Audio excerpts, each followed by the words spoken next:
네, 안녕하세요. 차치바시 강석입니다. 네, 안녕하세요. 차치바시 강석입니다.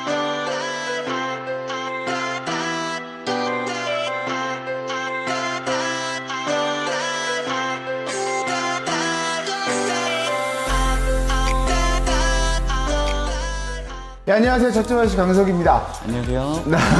네, 오늘은 판금 아저씨, 판금에 대한 이야기를 조금 해보려고 해요. 판금만 10년 이상 꾸준히 해오신 판금의 전문가를 한번 모시고 왔습니다. 자기소개 좀 해주시겠어요? 여기 보시고. 네, 안녕하세요. 저는 청주 모빌리티에서 근무하고 있는 이재철이라고 합니다. Don't wanna have to wait tonight. Wait tonight. That's so rough. I'm gonna tomorrow. Feel your sorrows. What makes this heart beat faster? Tomorrow. 지금 판금 업무를 담당하고 있고요. 네, 이재철님, 네, 얼마나 하셨죠? 판금 하신지는? 판금은 한 15년 정도. 15년이요? 했습니다. 예. 판금 말고 다른 일을 해본 게 있으신가요? 판금 말고 다른 일은 딱히 해본 적은 없고요. 그러면 사회생활 시작해서 처음부터 지금까지 줄곧 판금만. 예. 아, 역시 한 우물을 파신 분이네요. 예, 뭐 어디서부터 일을 시작하셨어요? 처음에는? 처음에는 이제 고향이 제천이라 그쪽에서 이제 네. 대학교를 나오고 네. 거기서 이제 교수님 추천으로 음. 자동차 쪽에 접하게 됐는데 네. 처음에는 정비를 하고 싶었는데 네. 판금 쪽에 이제 사람이 부족해서 네. 그렇게 처음 접하게 됐는데 네. 거기서 이제 적성이 좀 맞는 것 같아서 음. 쭉 하게 되었어요. 이게 막 찌그러지고 막 이렇게 구겨지고 이런 것들을 원상복귀 딱 시켰을 때 약간 느끼는 희열 막 이런 게 있지 않나요? 전 있을 것 같은데. 아무래도 있죠. 그쵸. 예. 예. 그리고 복원을 하다 보면 이제 이렇게 깔끔하게 나오면 거기서 이제 희열이 또 고객님들이 또 감사하다 하면 그쵸. 거기서 제일 그쪽에서 좋죠. 이제 근데 본인이 했는데도 뭔가 이게 부족한 것 같고 마음에 안 드는 적도 있었나요? 그럼 있죠. 아, 처음에는 미숙할 때는 누구나 다 있다고 생각합니다. 아, 그래요? 지금은 이렇게 뭐 서 있는 차들이나 지나가는 차들 보면은 저건 판검을 제대로 했네, 안 했네, 뭐 이런 구분이 좀 되시나요?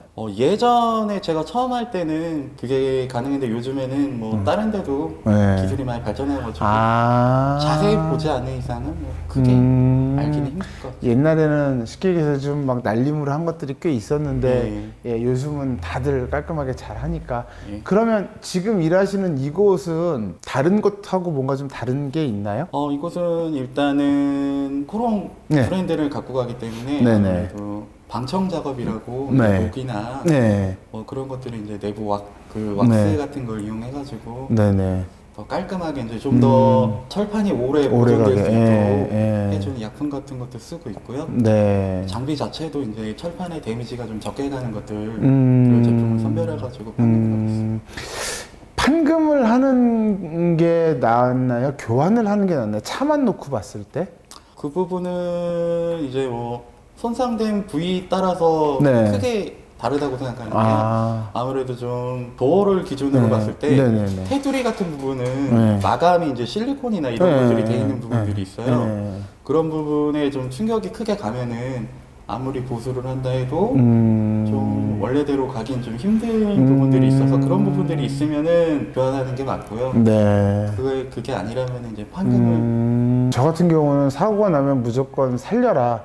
왜냐하면 중고차로 이제 감가되는 요인이 이제 판금한 거랑 교환한 거랑 다르기 때문에 살리는 게 이익이다라고 말씀을 계속 드리는데 실질적으로는 그게 이 부위에 따라서 차에는 무조건 살리는 게 좋지는 않은 거네요. 그러면 아무래도 무조건 살리는 것보다 새 거를 사용하셔가지고 하는 게 또 외관상도 깔끔하고 차량 운행하면서 이제 변형이나 이런 것들에 대해서 좀 강하게 될 수 있기 때문에 그 뒤엔다 같은 경우는 잘라서 이제 판금을 하거나 아니면 교환을 하면 안쪽에 무조건 녹이 난다, 부식이 된다, 뭐 이런 얘기들이 있거든요. 맞나요? 맞는 얘기인가요? 녹이라는 거는 어떻게 보면은 화학적으로 나는 게 있고 네. 전기적으로 나는 게 있습니다. 아무래도 철판하고 네. 알루미늄하고 같이 있으면은 네네. 그게 전자가 이동해가지고 철판이 알루미늄한테 전자가 뺏겨서 그런 부식도 있고. 그러면서 부식이 나고. 좀 네. 이제 철판이 뭐 산소랑 네. 결합이 되면서 이제 부식이 되는 경우도 예, 있고요. 나는 경우도 있고. 물 같은 거 접하면 부식이 되고. 그쵸. 근데 요즘에는 듀엔더를 자르게 되면은 그 네. 많이 쓰는 방식이 이제 본딩이라고 네. 본드를 이용해서 하기 때문에 그런 부분을 좀 더 많이 보완을 할 수 있고요. 음. 그리고 아까 말씀드렸다시피 그 내부 방청 네. 스프레이나 네. 그런 제품들이 요즘 많이 활용하고 있어서 요즘에는 듀엔더를 교환하셔도 크게 녹여관한 부분은 예전만큼 보다는 좀 괜찮다고 생각합니다. 예전에는 제품이나 수리 방식이 조금 지금보다는 뒤떨어졌기 때문에 그 부식이 날 확률이 좀 높았지만 지금은 아까 말씀하신 본딩이나 아니면 방청 재료들이 좀 좋아서 예. 부식에 대한 염려는 예전보다는 조금 덜 하셔도 된다.